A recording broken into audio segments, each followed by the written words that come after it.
Good morning students. आज हम BSc part first के अंदर बॉटनी के अंदर नया टॉपिक शुरू करते हैं। नया टॉपिक क्या है अपना, पहले पीछे का है उसी को कंप्लीट करते हैं। थोड़ा अपन ने छोड़ दिया था। हमने आपको बताया था DNA as the genetic material. जो अपना टॉपिक था वो तो क्या था, डीएनए एज द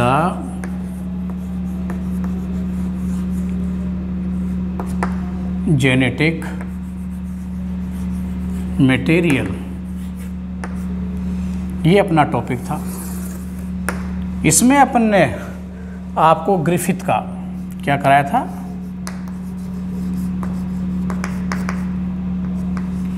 ग्रिफिथ का एक्सपेरिमेंट हमने आपको करा दिया था। इस एक्सपेरिमेंट को जब ग्रिफिथ ने करके क्या बताया, ये बताना चाह रहे थे कि डीएनए है वो क्या है, आनुवांशिक पदार्थ है। यानी कि एक पीढ़ी से दूसरी पीढ़ी के अंदर जो लक्षण जाते हैं वो किसके द्वारा जाते हैं, डीएनए के द्वारा ही जाते हैं। लेकिन हमने आपको ये भी बताया था कि जब इन्होंने अपना ये प्रयोग किया था, इनका प्रयोग लगभग 1928 के समथिंग का था। इससे पहले कोई ज़्यादा ऐसी जानकारियाँ नहीं थी कि डीएनए ही आनुवांशिक पदार्थ होता है या प्रोटीन होता है या आरएनए होता है। इसके बारे में ज़्यादा लोग जानते नहीं थे। लेकिन इनका एक ये एक्सपेरिमेंट एक नींव का पत्थर कह सकते हो साबित हुआ। उसी के बाद में जानने लगे लोग कि क्या नाम की जो डीएनए है वो क्या होता है, आनुवांशिक पदार्थ है। लेकिन इनका ये एक्सपेरिमेंट पूर्ण रूप से इस बात को सिद्ध कर भी नहीं पाता है। इन्होंने अपना जो प्रयोग किया था स्ट्रेप्टोकोकस निमोनी के ऊपर, है ना, ये क्या करता है, स्ट्रेप्टोकोकस निमोनी के 2 प्रभेद इन्होंने लिए और उन दोनों प्रभेदों को क्या किया था, माइस के ऊपर इंजेक्ट कराकर ट्रांसफॉर्मेशन प्रक्रिया के द्वारा इस क्रिया को समझाया था, जो अपन पढ़ चुके हैं। तो उसमें इन्होंने जो प्रक्रिया पूरी समझाई थी उसका एक लास्ट टॉपिक अंत में चलकर मैकार्टी, एवेरी और मैक्लियोइड नामक वैज्ञानिक ने इसको आगे बढ़ाया और इस बात की पुष्टि करने की कोशिश की कि वास्तव में जो चूहे जो मरे थे वो डीएनए के द्वारा ही मरे थे, ना कि प्रोटीन या आरएनए के द्वारा मरे थे।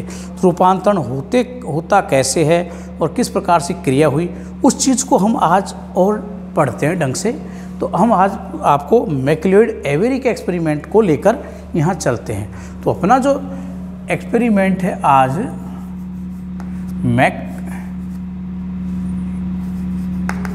मैक्लियोइड एवेरी, मैक्लियोइड हो गया, एवेरी हो गया, साथ में एक वैज्ञानिक और थे, मेरे थोड़ा मैंने आपको बताया भी था, मैक्लियोइड था, एवेरी था, है ना, और एक और थे अपने मैकार्टी। कौन थे, मैकार्टी। ये 3 वैज्ञानिक थे। इन तीनों वैज्ञानिकों ने ग्रिफिथ के एक्सपेरिमेंट को आगे बढ़ाकर इस बात की पुष्टि की कि वास्तव में डीएनए के द्वारा ही क्या होते हैं, माइसों की डेथ होती है। यानी कि रूपांतरण जो हुआ वो डीएनए का हुआ। कैसे हुआ वो मैं आपको एक बार फिर एक्सपेरिमेंट के द्वारा इसको समझाता हूँ। क्या किया था, ग्रिफिथ का जो एक्सपेरिमेंट था उन्होंने लेकर इन्होंने बताया कि जब हीटेड क्या होते हैं आपके, एस बोल दो या एस थर्ड, वैसे यूज में ले लेते हैं अपन, एक ही बात है। एस थर्ड जो स्टैन है अपने, इनको हीटेड लगभग कितना हीटेड किया था वो मैं बता चुका था। 60 डिग्री सेंटीग्रेड से ऊपर इन्हें क्या किया था, इन्होंने गर्म किया था। गर्म करने से क्या हुआ, इनका कैप्सूल डैमेज हो गया, साथ में इसका जो डीएनए था वो डीनेचुरेटेड हो गया। ये क्रिया होती है लेकिन प्रॉपर्टी ख़त्म नहीं होती हैं, केवल क्या ये ख़त्म हो गया। लेकिन इसका जो रोगजनक कंडीशन थी जो कैप्सूल के कारण थी वो क्या हो गई, ख़त्म हो गई थी, है ना। तो इसको अगर डायरेक्टली इंजेक्ट कराते हैं तो चूहे क्या होते हैं, नहीं मरते हैं। अब इसके साथ में जब इन्होंने, ये मैं ग्रिफिथ का समझा रहा हूँ भाई, लास्ट टॉपिक, इसी से आगे चलेंगे। फिर इसी से ग्रिफिथ ने फिर क्या किया था, इसके अंदर जो लास्ट टॉपिक आपका ये, इसी के अंदर इन्होंने क्या मिला दिया था, R2 जो R सेकंड है, ये स्टैन, ये प्रभेद इन्होंने इसके अंदर मिला दिया। जब इन दोनों को मिक्स करके ये गर्म किया हुआ है, उसके बाद में आपका क्या ये मिलाया है, तो गर्म करने पर इन्होंने क्या किया, इसको इंजेक्ट इन माइस के अंदर क्या कर दिया, इन्होंने प्रवेश करवाया। प्रवेश कराने पर जो रिजल्ट मिला वो क्या मिला, सम रेयर, बहुत कम थे, कोई एक आध, सम माइस आर डेड, कुछ चूहे ऐसे थे जो मर गए। ये आश्चर्यजनक, क्योंकि ये तो रोग फैलाता ही नहीं है, इसका रोगजनक का हमने ख़त्म कर, ये क्या ना ख़त्म कर दिए थे इसकी जो विरुलेंट अवस्था को, तो ये जीवित रहने चाहिए थे लेकिन मर गया। तो इन्होंने और ग्रिफिथ तो कह के चले गए कि ये कैसे हुआ कि जो R2 स्टैंड था वो क्या हुआ, S स्टैंड के अंदर, S3 स्टैंड के अंदर परिवर्तित हो गया। इसी वजह से उनमें पैथोजेनिक गुण आ गए और क्या हो गया, माइस मर गए। ये कह के इन्होंने तो अपना काम कर दिया, लेकिन इस बात को सिद्ध किसने किया कि कैसे रूपांतरण हुआ, उत्तरदायी कौन है, ये करने वाले थे आपके ये तीनों वैज्ञानिक, और उन्होंने किस प्रकार से इस बात को एक्सप्लेन किया। अब देखो हम यही चीज़ें यहाँ पर लेने वाले हैं, लेकिन इसके अंदर थोड़ा सा चेंज करेंगे। अब हम इसको अलग से लेंगे। अब इन्होंने क्या बताया था, देखो आप क्या था, ये जो हीटेड आपका है S3 स्टैन, इस S3 स्टैन के अंदर इन्होंने क्या किया, इसके अंदर डाल दिया, यहाँ पर देखना आप क्या डाल रहे हैं, ये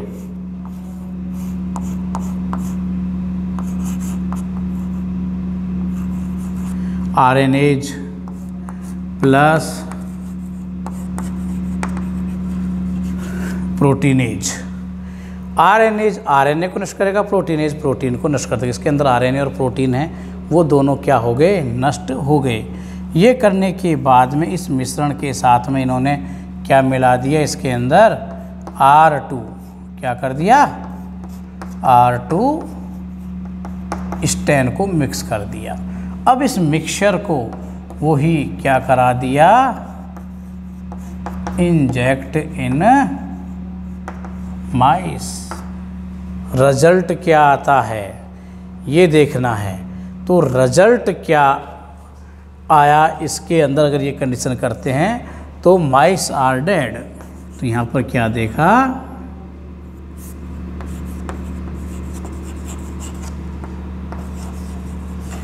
माइस है वो मर गए।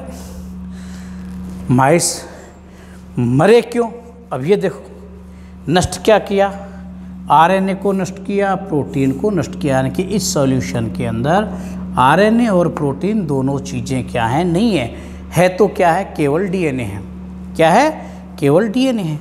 ये जो डीएनए था, इसका मतलब इससे मरा, तो इसके डीएनए की वजह से क्या हो गए, ये आपके मर गए। ये बात अपन जान सकते हैं। अब दूसरा एक्सपेरिमेंट देखो, ये तो पहला किया था, दूसरे को और समझोगे जब क्लियर हो जाएगी बात। ये सेम कंडीशन है आपकी, हीटेड S3 स्टैन है, इसके अंदर क्या मिला दिया, अब याद रखो आप,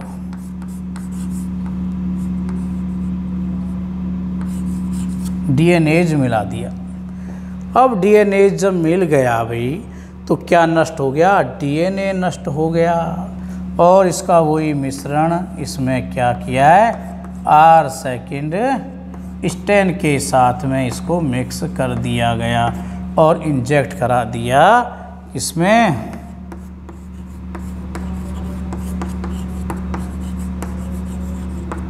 माइस में। तो यहाँ क्या हुआ,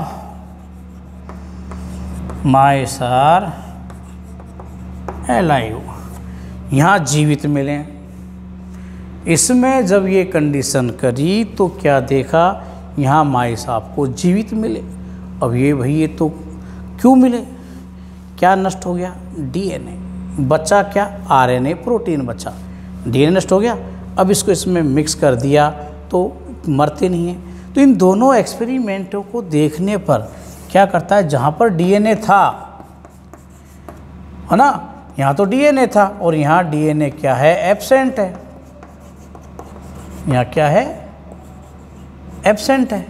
तो डीएनए की प्रेजेंस के कारण ही क्या होते हैं, चूहे मरते हैं, ना कि आरएनए या प्रोटीन की उपस्थिति के कारण। तो ये प्रयोग एक्सपेरिमेंट इस बात को तो सिद्ध कर रहा है कि मारने के लिए, चूहों को मारने के लिए उत्तरदायी कौन है, केवल डीएनए है, आरएनए व प्रोटीन नहीं है। ये बात तो यहाँ हो गई। लेकिन ये रूपांतरण की क्रिया होती कैसे है, कैसे हुई, ये चीज़ें एक्सप्लेन नहीं हुई। उसको भी हम क्या करते हैं, अब आपको थोड़ा समझाने की कोशिश करते हैं कि रूपांतरण ये हुआ कैसे। तो अब हम इसको रूपांतरण क्रिया को आपको समझाते हैं। ये बात तो हमने यहाँ पर पूरा क्लियर कर दी दोनों एक्सपेरिमेंटों के द्वारा कि इन प्रयोगों के आधार पर केवल एक ही चीज़ को समझाने पर जोर दिया गया था, और वो क्या बात थी, क्या कि जो माइस आपके हैं जो मरते हैं वो किस आधार, कैसे मर रहे हैं, वो मर रहे डीएनए की वजह से। ठीक है ना। अब देखो आगे कैसे हुआ ये रूपांतरण।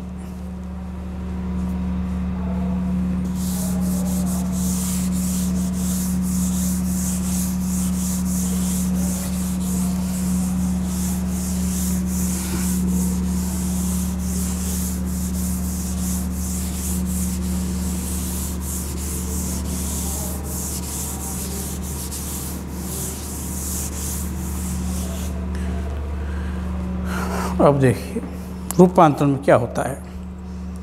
हम क्या करते हैं,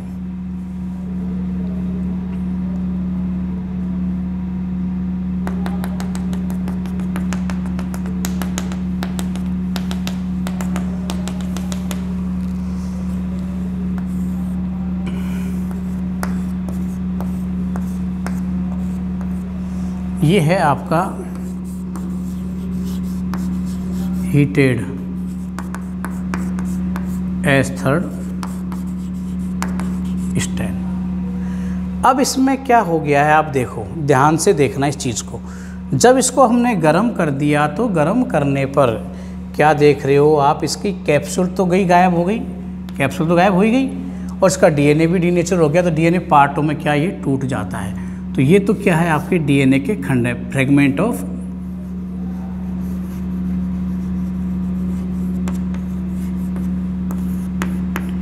डीएनए के खंड इसके अंदर क्या है, आपके ये पाए जा रहे हैं, है ना। तो ये आपके इसके डीएनए के खंड क्या है, इसके अंदर मिलेंगे आपको।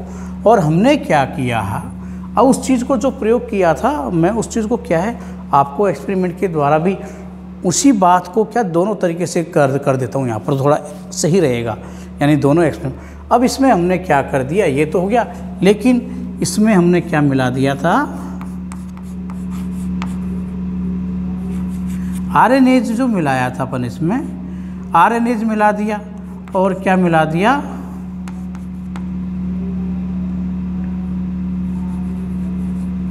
प्रोटीनेज मिला दिया।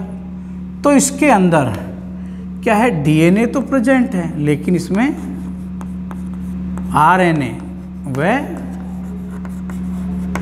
प्रोटीन क्या है, एब्सेंट है।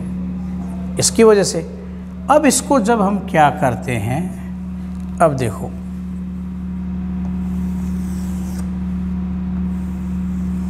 ये प्लाज्मा मेम्ब्रेन है और इसके अंदर क्या है आपके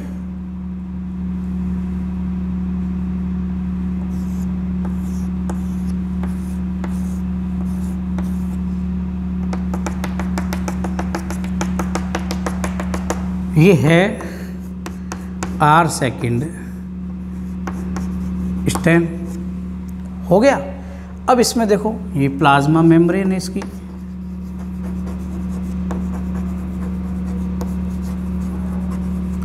और ये आपके डीएनए हैं, इसमें कोई खंड में नहीं है, और ये इसका साइटोप्लाज्म जो भी है वो इसके अंदर क्या होगा, पाया जाता है।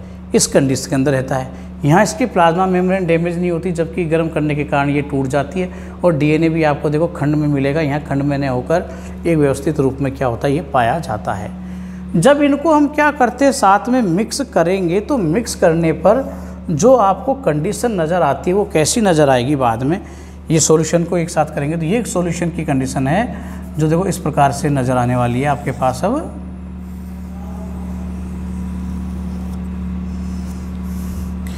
जो डीएनए के पार्टिकल्स हैं वो क्या होते हैं, इसकी इस भित्ति पर इस प्रकार से क्या होंगे, ऐसे अटैच इनका होगा। और इसके अंदर जो है आपके, ये तो ऑलरेडी ही क्या है आपका, और बाहर ये सारा मिश्रण क्या होगा, S3 वाला इस प्रकार से ये रहने वाला ही है। तो ये कंडीशन है। और अंदर आपके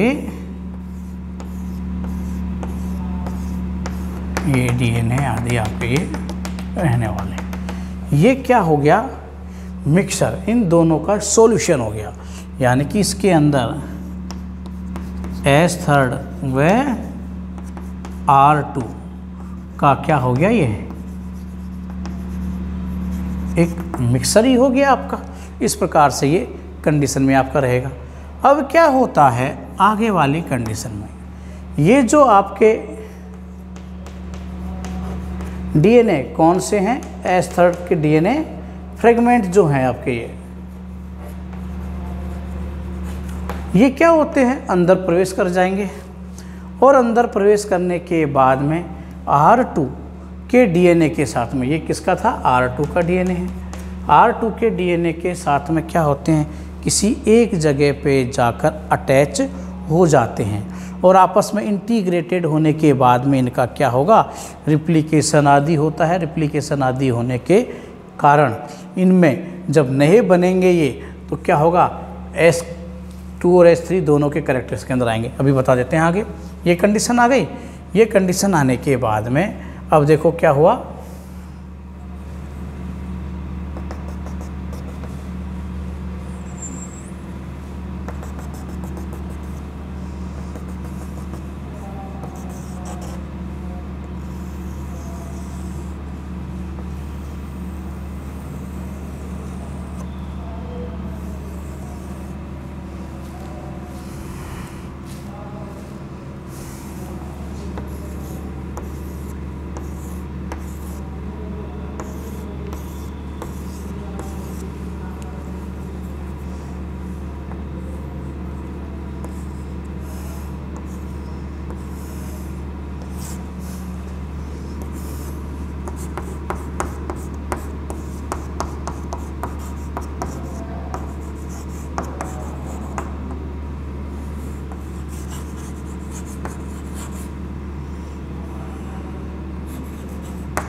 ये कंडीशन अपन को क्या है, यहाँ मिल जाती है कि जो S3, अब यहाँ पर देखो इंटीग्रेटेड है या नहीं है। जो S3 का डीएनए है R2 के डीएनए के साथ में क्या हो गया, किसी स्थान पर ये क्या होता है, अटैच हो जाता है। तो एक खंड में क्या अटैच हो गया, इंटीग्रेटेड हो गया। अब इनका क्या हो जाएगा, यहाँ पर ये रिप्लिकेशन की ये क्रिया होगी। जब ये इंटीग्रेटेड युक्त डीएनए आपस में क्या करते हैं, रिप्लिकेशन की क्रिया करते हैं, जिससे क्या है, नए जो डीएनए बनने वाले हैं वो कैसे होंगे, S3 कैरेक्टर वाले यहाँ पर अपन को क्या होंगे, प्राप्त होंगे।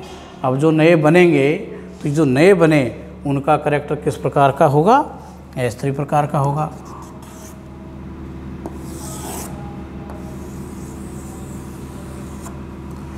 अब जो ये नए बन रहे हैं, है ना,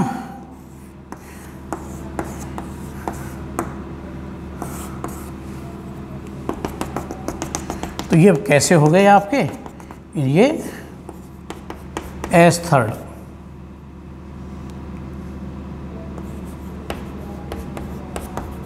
प्रकार के क्या होते हैं, ये नए डीएनए आपके बन जाते हैं। अब ये H3 प्रकार के इनमें जो गुण आ गया, अब ये गुण होगा तो जब नए माइस के अंदर ये गए तो उसमें कौन सा डीएनए मिला अपन को, ये मिल गया। तो ये डीएनए क्या करता है, हम जानते हैं पैथोजेनिक है, ये विरुलेंट कंडीशन में यानी कि रोग कारक है। तो ये रोग कारक है तो क्या करेगा, उसको ये ख़त्म कर देगा। तो इसी की वजह से एक रूपांतरण की क्रिया इस प्रकार से पूरी क्या होती है, यहाँ पर ये संपन्न होती है। और जो माइसों के अंदर जाते हैं तो इस प्रकार से क्या होते हैं, वो नष्ट हो जाते हैं, वो ख़त्म हो जाते हैं। तो ये पूरी प्रक्रिया हुई किसकी, आपकी मैक्यूलोइड, एवेरी और मैकार्थी को मैंने डायग्रामेटिक रूप से और आपका चार्ट के रूप में आपको इसको समझाने की कोशिश की कि किस प्रकार से ये है होता है। ये एक एक्सपेरिमेंट था, डीएनए एक आनुवांशिक पदार्थ है उसको समझाने के लिए। इसका दूसरा एक्सपेरिमेंट और है जिसे हम करेंगे इसके बाद में, जो है आपका हर्शे एंड चेज का एक्सपेरिमेंट, उसे हम लेंगे नेक्स्ट क्लास के अंदर। धन्यवाद।